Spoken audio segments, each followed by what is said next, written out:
Good morning, and welcome to part 5 of our study of the book of Esther.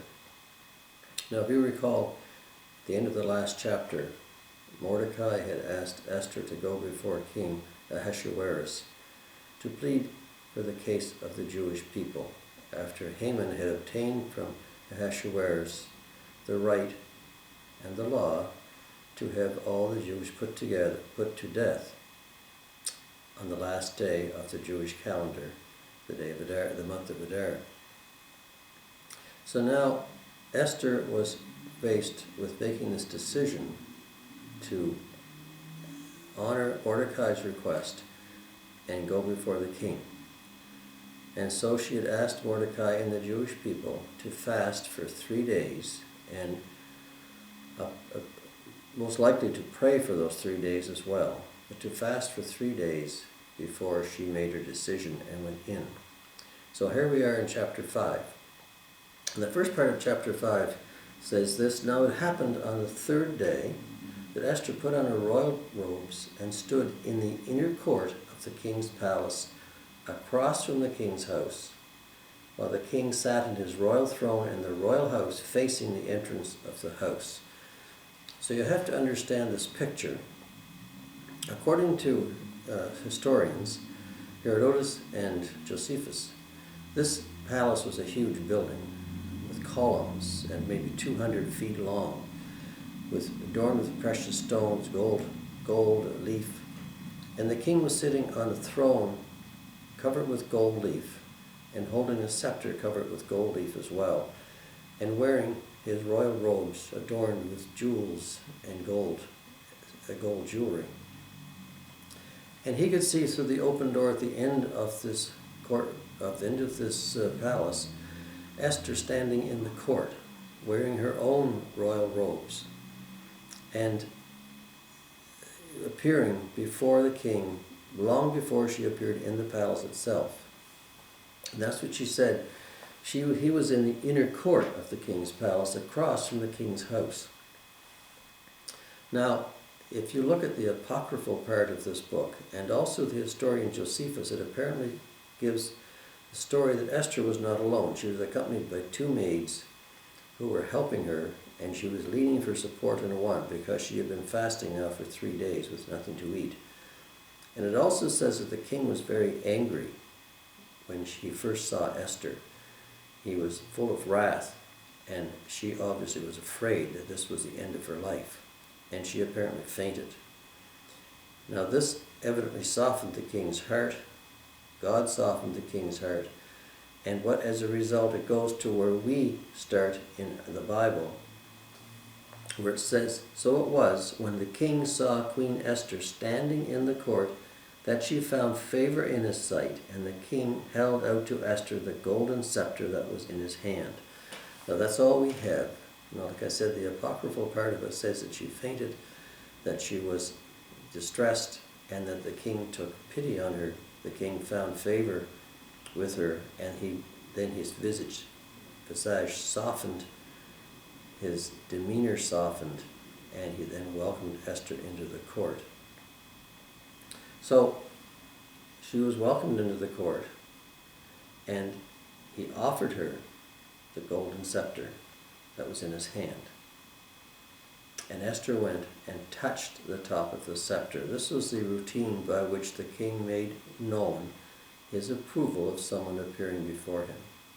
So Esther was approved, even though she had not been called for 30 days to the king prior to this time. She was still approved at this time.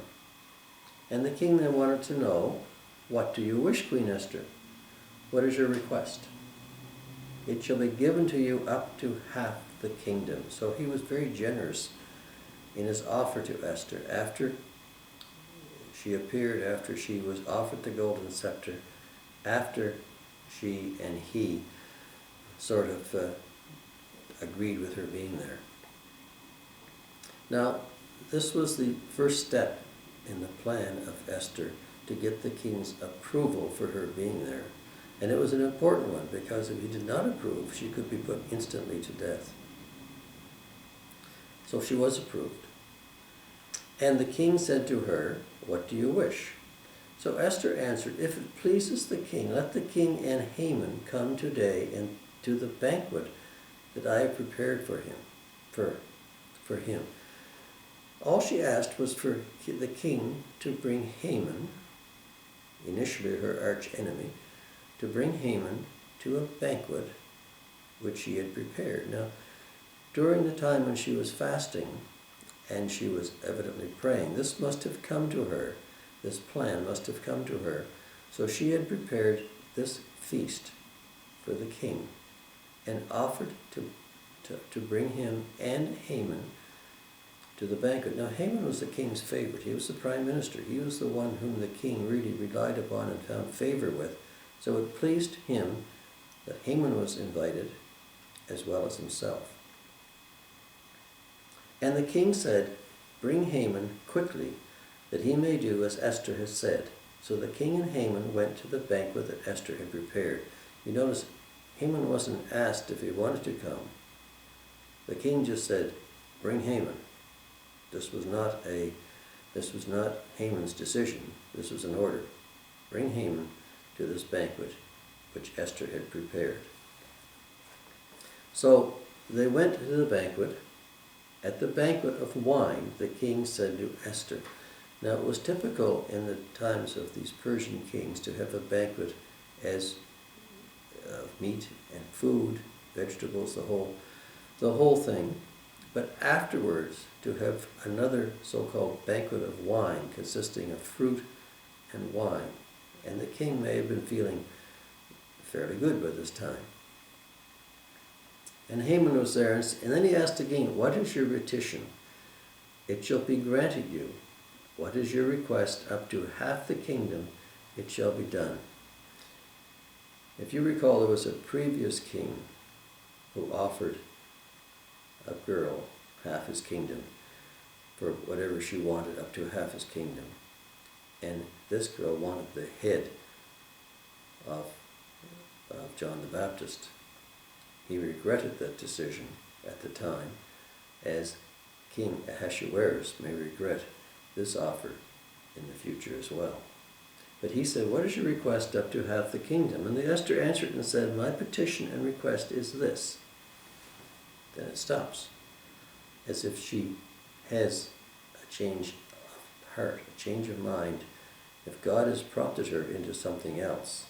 So instead of giving his actual request, a petition that she was there to give, under Mordecai's direction, she said, "My petition and request is this: if I have found favor in the sight of the king, and it pleases the king to grant my petition and fulfill my request, then let the king and Haman come to this banquet, which I will prepare for them, and tomorrow I will do as the king has said."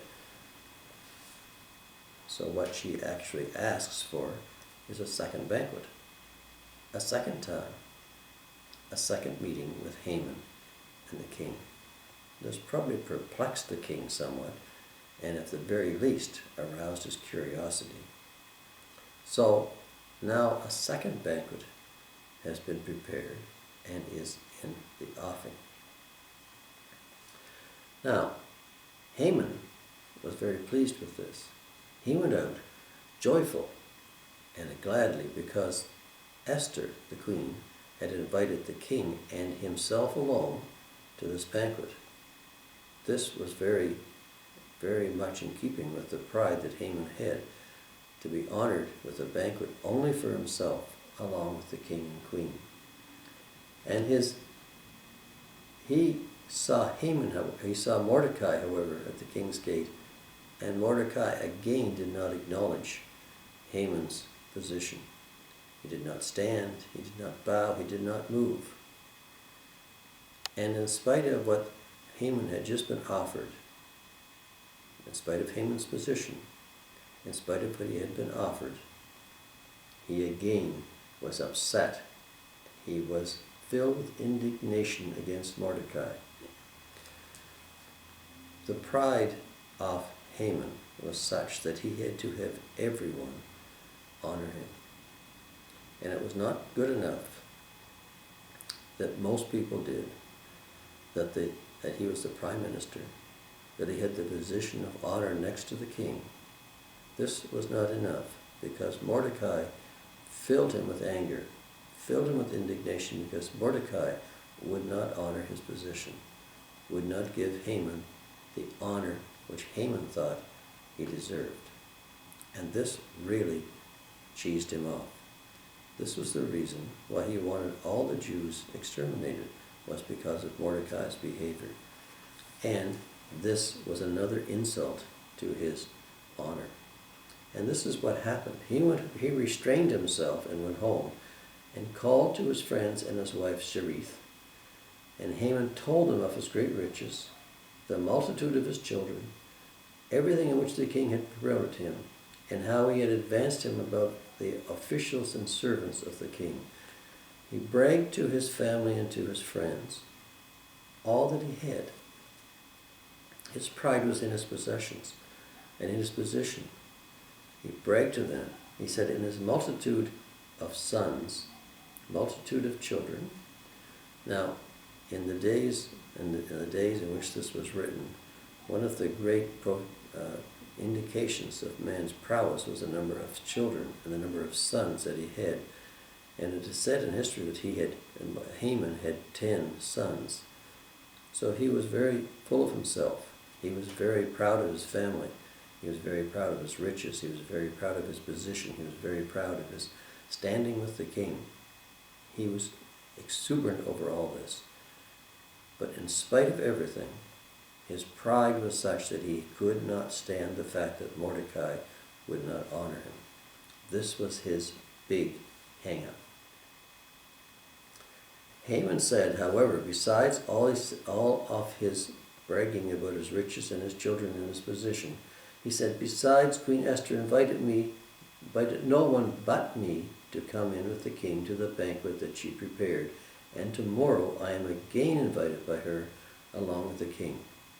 See, he has everything that then in his position should really want, except that one person who refused to honor him.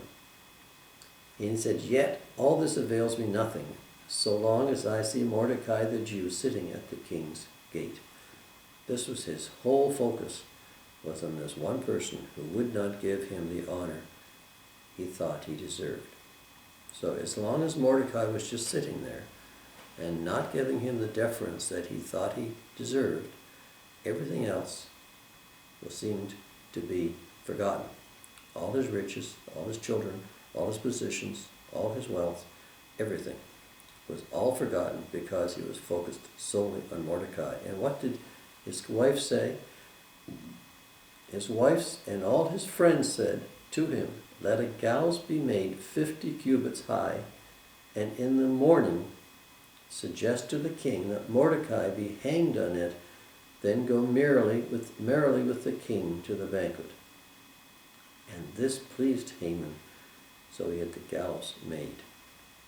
Now there's two things you have to really understand. First of all, the gallows would be about 75 feet high. This was a huge gallows to be built, because this was Haman's feeling that such a gallows would really show Mordecai, would really show an example to the people of Mordecai. 75 feet would this gallows be built. And the second thing is, the Persian people did not execute by hanging, as we consider hanging, by the neck. They either did it by the crucifixion or by impaling. So this would impale a person on a pointed stake, this pie, and this would obviously display to everyone what happened to people who did not honor Haman. And this was his idea. This was his idea. Now note that he had cast lots before and had decided that the people of the Jews should be eliminated on the month of Adar, the last month of the year, not at this time of the year. So he was going against his own plan by suggesting Mordecai be executed at this time rather than at the time that the so-called lots and told him. This was one of the big downfalls of his plan. Now this was a story which goes on because it shows one thing. It shows the tenacity and the courage of Esther to do what she did. And it also showed the way that she planned to continue with this, with her plan to overcome Haman and his revenge on the Jews. So there are 4 principles in this, which Dr. Jeremiah brings out in his study, which I want to mention here. And sometimes we should listen to understand that there's more to these stories than just the story itself. We can already see, if you've seen the first 4 lessons, how many coincidences, if you want to use that word, have come together to bring Esther to this position and this place at this time in history.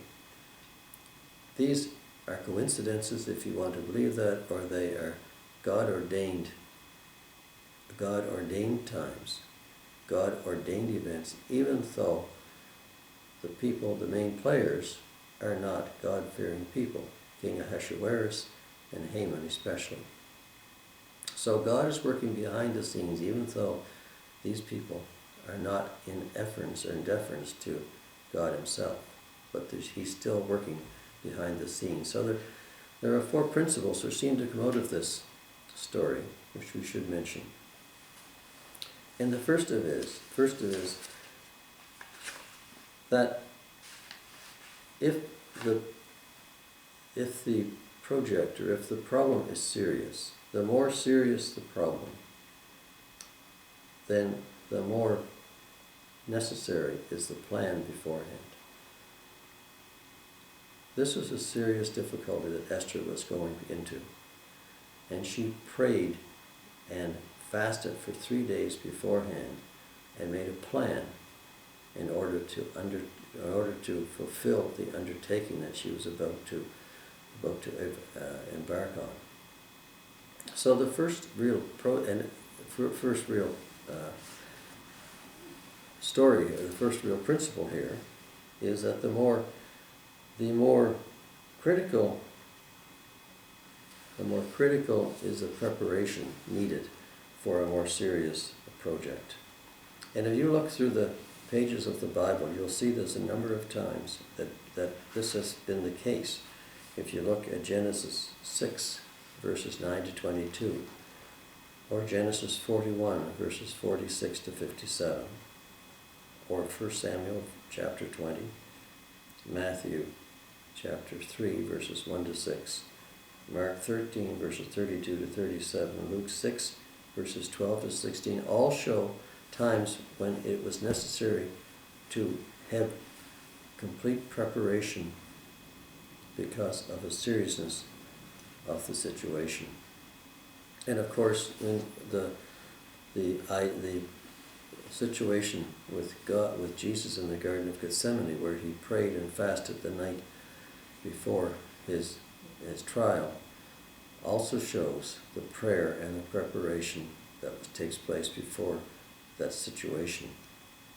So the first principle that takes place, that's brought up in this, is the fact that the more crucial the project, the more critical the preparation. And this is shown by Esther's preparation before she came before the king. And the second thing is that while we are often waiting, while we are doing nothing, or seemingly doing nothing, God is often working behind the scenes. And this happens more often than we probably realize. That while we seem to be doing nothing, or while we are spinning our wheels, then God may be doing things behind the scene in preparation for our future. And this may be the case even now, during this pandemic, when we're sort of unable to really hold meetings, get together, come together as we often would. Maybe while we are waiting for this pandemic to resolve itself and for ourselves to become immune to it or protected from it. Perhaps God is preparing things behind the scenes that we're not really aware of right now. So often while we're just waiting, while we're just sort of apparently doing nothing, God is working behind the scenes to help us prepare for the future. And sometimes, at the same time, while we're waiting, for the important things to happen, to develop, we can still be doing the mundane things. While Esther was waiting for the king's reply, for the king's response, for the king's actions, while she was waiting for this to happen, she was preparing the banquets behind the scenes. She was getting things in preparation for what she hoped would be the outcome that she was expecting. So, while we're waiting for God to move, for God to work, we should still be doing the mundane things, the little things that we can do, just because we can. And just because we're not doing major things doesn't mean we can't be doing anything. So while we're waiting for the major, we can still be preparing for the mundane, doing the regular little things. And the fourth thing is, when the course of your ability is fully righteous, then you're given the courage to do. Your courage to do it will be enforced. Esther knew what she had to do. Esther knew she was the hope of the Jewish people. She had to go before the king, even though her own life could be in danger. And as she said before in chapter 4, if I perish, I perish. But because she knew that what she was doing was righteous, then she had the extra courage and the support and the fortitude to do what she had to do. So she went before the king. She made her petition in a way, although it was not the full petition. She said what she wanted to do initially.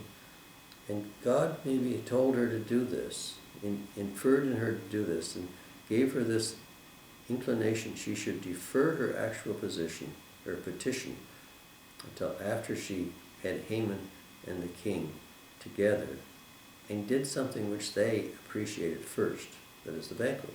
Haman appreciated being called to the banquet with the king and the queen. He didn't know exactly what was going on, but he still felt appreciated by doing it. The king felt honored that he was going to be called to a banquet by the queen. He didn't know exactly why, but his curiosity was obviously aroused. And then to the second banquet after that just amplified the whole thing.